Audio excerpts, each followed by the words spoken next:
এই গরমে মন প্রাণ শরীর ঠান্ডা করতে এরকম যদি লিচুর পুডিং থাকে তাহলে তো আর কোনো কথাই হবে না। কি করে খুব সহজে লিচু দিয়ে পুডিং বানাবে আজকে ভিডিওতে সেটাই শেয়ার করবো। আসসালামু আলাইকুম, কেমন আছো তোমরা সবাই? নতুন একটি রেসিপিতে তোমাদের সবাইকে স্বাগত জানাই। এরকম করে লিচুর পুডিং বানালে ছোট থেকে বড় সবাই খুবই পছন্দ করবে আর মাত্র কয়েক মিনিটের মধ্যেই হয়ে যায়। দেখে নাও তাহলে আজকে রেসিপি। ভিডিও শুরু করার আগে একটাই রিকোয়েস্ট, চ্যানেলটিকে যদি সাবস্ক্রাইব না করে থাকো তাহলে সাবস্ক্রাইব করে দিও, আর ফেসবুক থেকে দেখলে পেজটাকে ফলো করতে ভুলো না। এই পুডিং বানানো খুবই সহজ আর উপকরণ লাগে খুবই কম। দেখে নাও তাহলে আজকের রেসিপি।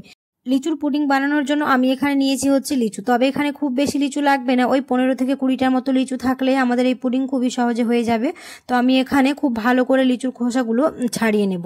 লিচুর খোসাগুলো ছাড়ানোর পরে তোমরা চাইলে এখানে 2 টুকরো করেও রাখতে পারো, তবে আমি এখানে ছোট ছোট টুকরো করে কেটে নিয়েছি, তাহলে এটা দেখতে বেশি ভালো লাগে। তোমরা চাইলে এমনি এটা 2 টুকরো করে এটা পুডিং বানিয়ে নিতে পারো, তবে আমার কাছে মনে হলো যে এরকম ছোট ছোট করে রাখলে পুডিংটা দেখতে বেশি সুন্দর হবে।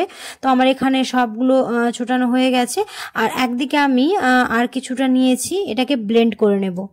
মিক্সিং জারের মধ্যে লিচুগুলো দেওয়ার পরে এবার এর মধ্যে দিয়ে দেবো হচ্ছে একটুখানি জল, দিয়ে খুব ভালো করে ব্লেন্ড করে নেব। ব্লেন্ড করার পরে একটা স্ট্রেনার নিয়ে এরকম ছেঁকে নিতে হবে, তাহলে পুডিংটা খুব স্মুথ হবে।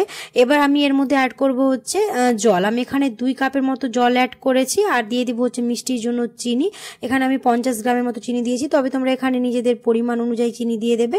আর দিয়ে দিলাম হচ্ছে 2 চা চামচ আগার আগার। এই আগার আগার ঠান্ডা জিনিসে ব্যবহার করতে হবে, কোনো রকম গরম জিনিসে দেওয়া চলবে না, তাহলে এটা দলা পাকিয়ে যাবে। তাই সমস্ত কিছু মিশ্রণ ঠান্ডা দিয়ে খুব ভালো করে মিশিয়ে নেওয়ার পরে যে পাত্রে আমি এটাকে গ্যাসের উনুনে দেবো সেই পাত্রে আমি ঢেলে নিলাম।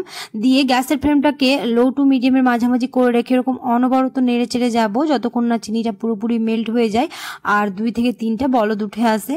এই লিচুর সময় তোমরা যদি এরকম লিচুর পুডিং বানিয়ে না খেয়ে থাকো তাহলে অবশ্যই একবার ট্রাই করতে পারো, দুর্দান্ত লাগে খেতে আর দেখতেও খুব ভালো হয়, ছোট থেকে বড় সবাই খুবই পছন্দ করে। তো আমার এখানে এটা একদম রেডি হয়ে গেছে। এবার যে পাত্রে সেট করব সেই পাত্রে আমি এটা দিয়ে দিলাম, তারপরে যে লিচুগুলো আমি ছোট ছোট করে টুকরো করে রেখেছিলাম সেগুলো দিয়ে দিলাম, দিয়ে এবার 10 মিনিটের জন্য এক সাইডে রেখে দেবো, আর খুব ভালোভাবে এটা সেট হয়ে যাবে।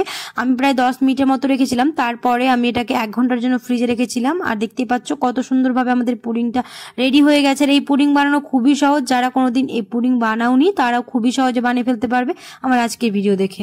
যারা এখনো এই পুডিং ট্রাই করনি অবশ্যই ট্রাই করে দেখে নিতে পারো, ছোট থেকে বড় সবাই খুবই পছন্দ করবে। আশা করছি আমার আজকের রেসিপি বুঝতে তোমাদের কোনো অসুবিধা হয়নি, আর আজকের রেসিপি তোমাদের ভালো লেগেছে। যদি ভালো লেগে থাকে তাহলে অবশ্যই একটা লাইক করে দিও, আর কমেন্টে জানাতে ভুলো না কেমন হয়েছে। ফ্রেন্ডস আর ফ্যামিলির সাথে বেশি বেশি করে শেয়ার করে দিও, আর তোমরা অবশ্যই ভিডিওতে একটা লাইক করে দিও, কারণ তোমাদের একটা লাইক আমাকে অনেক মোটিভেট করবে। দেখা হবে খুব শীঘ্রই পরে একটি নতুন রেসিপিতে। সবাই খুব ভালো থাকবে, সুস্থ থাকবে, সাবধানে থাকবে। আল্লাহ হাফেজ।